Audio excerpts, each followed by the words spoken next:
le voyage spirituel qui a bouleversé ma vie.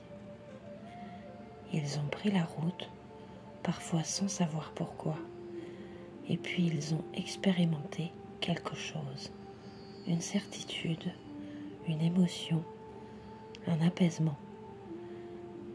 Des voyageurs racontent ce chemin initiatique.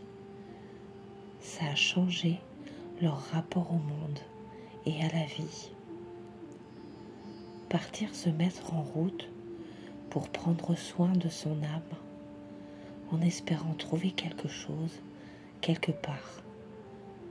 Certains savent très bien quoi. La paix, la confirmation d'une foi ou de croyances profondément intimes, ou pour trouver la réponse à une question, la communion avec la nature ou toute autre espèce vivante. D'autres n'ont qu'une idée très vague de leur voyage et de où cela doit mener. Partir en quête d'une expérience ou d'une révélation spirituelle. Qu'on soit religieux ou non, la curiosité mène à la connaissance et au partage. Que cela mène à une illumination réjouissante ou à une déconvenue cuisante. Des voyageurs partant dans un esprit spirituel sont toujours dans des moments particuliers, suspendus par le temps, qui laissent des traces souvent inattendues, des expériences intimes qui les a conduits si loin à l'intérieur d'eux-mêmes. À mots couverts, doux, ils oublient parfois de raconter qu'ils ont aussi traversé le chaos, le doute, le découragement, avant de découvrir une part d'eux qu'ils ignoraient ou qu'ils n'avaient jamais vraiment approchée.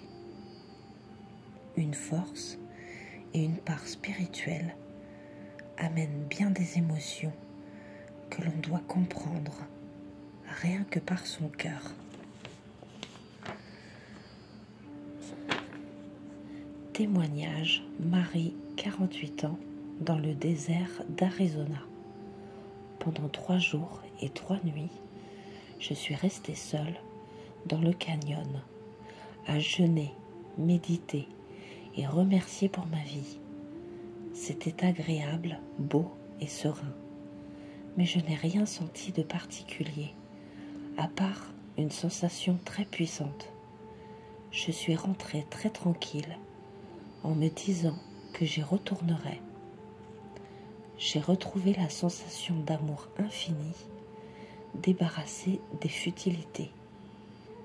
Je me suis rendu compte que j'étais sereine. Témoignage Amandine, 30 ans, en Inde. Je me suis mise en route vers la maison du Dalai Lama, à Dharamsala. Ça a été terrible. Je me suis retrouvée isolée et terrifiée au milieu de l'Inde, malade, paniquée, perdue. Mais je me suis débrouillée. J'ai traversé mes peurs, seule, j'y suis arrivée. J'ai rencontré des belles personnes. J'ai repris vie. Juste avant mon départ, j'ai pu apercevoir le Dalai Lama. Je me suis sentie heureuse et protégée. Je suis rentrée plus forte et fière d'y avoir survécu, et que j'ai toutes les ressources en moi pour tout traverser. Le voyage spirituel est un apprentissage continu et une purification. Quand vous savez cela, vous devenez humble. De tous les voyages, le plus beau n'est pas le plus lointain, mais le plus profond. La spiritualité n'est pas l'abandon du monde, mais la capacité de vivre profondément dans celui-ci. Fin, Loli.